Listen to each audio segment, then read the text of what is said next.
আরবদের বিশ্বাসঘাতকতার কারণেই দিন দিন ঐক্য হারাচ্ছে মুসলিম বিশ্ব। ফিলিস্তিনে যখন লাখ লাখ মানুষ প্রতিনিয়ত মৃত্যুবরণ করছে, আমেরিকার আগ্রাসনে যখন ইরান নতুন করে বিধ্বস্ত হতে শুরু করছে, তখন নিশ্চুপ সৌদি আরব, পাকিস্তান সহ মুসলিম বিশ্বের প্রভাবশালী দেশগুলো যুক্তরাষ্ট্রের সঙ্গে নীরব সম্পর্ক টিকিয়ে রাখতে আজ মুসলিম সমাজকে হুমকির মুখে ফেলতেও দুইবার ভাবছে না তারা। অথচ মহান আল্লাহ তাআলা বলেন, প্রত্যেক মুমিন একে অপরের ভাই। প্রায় সময় দেখা যায় সৌদি যুবরাজদের আমেরিকার শীর্ষ নেতাদের সঙ্গে পার্টি কিংবা বৈঠক করতে, অথচ এই তাদের হাতেই দিনের পর দিন অত্যাচারিত হয়ে আসছে ফিলিস্তিন, ইরান কিংবা লেবাননের মুসলিমরা।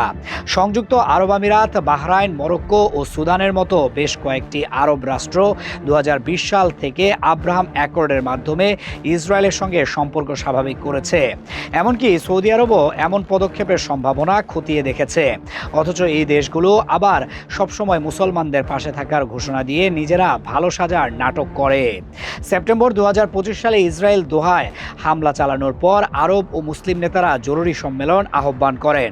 তারা ইসরায়েলের আন্তর্জাতিক আইনের প্রকাশ্য লঙ্ঘন নিন্দা করেন এবং কাতারের সংযমের প্রশংসা করেন। কিন্তু আগের মতোই যৌথ বিবৃতিতে কোনো বাস্তব পদক্ষেপ ছিল না।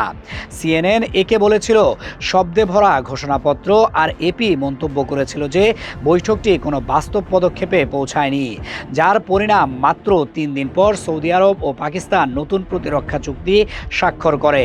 এভাবে বারবার স্বার্থ রক্ষা করে পালিয়ে বেরিয়েছে আরব সব মধ্যপ্রাচ্যের দেশগুলো। মুসলিম জনসাধারণের জন্য মূল প্রশ্নটি হলো নৈতিকতা।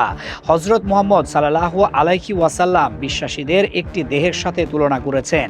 দেহের এক অঙ্গ ব্যথা পেলে পুরো দেহ কষ্ট পায়। অথচ আজ মুসলিম সরকারগুলো ইসরায়েলের কর্মকাণ্ডে যৌথ পদক্ষেপ নয়, কেবল বিবৃতি দিয়ে প্রতিক্রিয়া জানায়।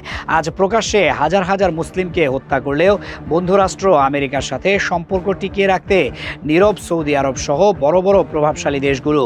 এমনকি ইরানের পাশেও তাদের থাকতে দেখা যাচ্ছে না। অথচ গোটা মুসলিম সমাজ যদি ঐক্যবদ্ধ হয়, তাহলে পৃথিবীর কারো সাহস নেই মাথা তুলে দাঁড়ানোর। অথচ মার্কিন সরকার সহ ইসলাম বিদ্বেষী পশ্চিমা সরকারগুলোর গোলামি করে যাচ্ছে বেশিরভাগ মুসলিম সরকার। ঠিক এই কারণেই আজ পশ্চিমা শক্তির কাছে শোষিত হতে হচ্ছে ফিলিস্তিন, ইরান, ইরাক ও লেবাননের মতো দেশগুলোকে। মুসলমানদের ঐক্যবদ্ধ না থাকার সুযোগ নিয়ে বারবার আক্রমণ করে যাচ্ছে তারা।